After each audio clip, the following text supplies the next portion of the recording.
85 books so far this year, which does sound a little insane. And out of all of those, only 10 have been 5 stars. So of course I have to tell you which ones. We have Exit Lane. This is one of the most romantic books I've ever read in 180 pages. This is When Harry Met Sally in its truest form with the hottest spice. Speaking of When Harry Met Sally, we have another retelling of it, and now back to you. I don't understand the hate this book is getting. If you didn't like it, try again. Night Road by Kristen Hanna. This is one of her only books that isn't historical fiction, and I loved it. Then we have one that broke my heart, Junie. This is one of the most beautiful, heartbreaking books I have ever read. Magical realism in this, and just the way the story was told, like, perfection. I have another heartbreaking one. I guess the trend is heartbreaking and good spice, The Good Parts. It doesn't release until July 28th, and I was so upset that the day I finished this, I couldn't get every single person to go to the bookstore and buy it. Please mark that calendar, because I'm telling you, this is one of the most unique romance books you will ever read. We have 2 fantasy books, which is really rare for me because I feel like I'm a certified fantasy hater. Midnight on the Celestial. This is one of the best standalone fantasies I've ever read. I'm actually heartbroken that it's not going to have more books. A magical cruise ship where the magic enhances the guest experience, but all the magical beings on the ship who are pouring their magic into it are basically on a prison cruise ship. The Sun and the Star Maker. This is one of the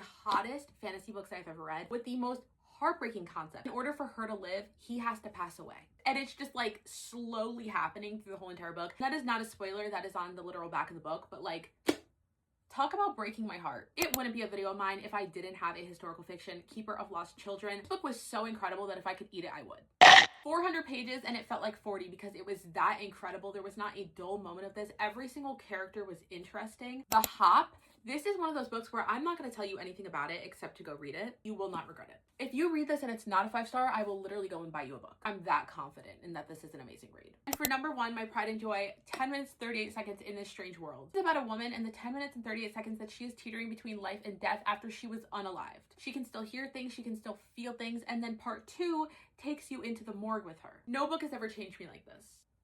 Please go read it.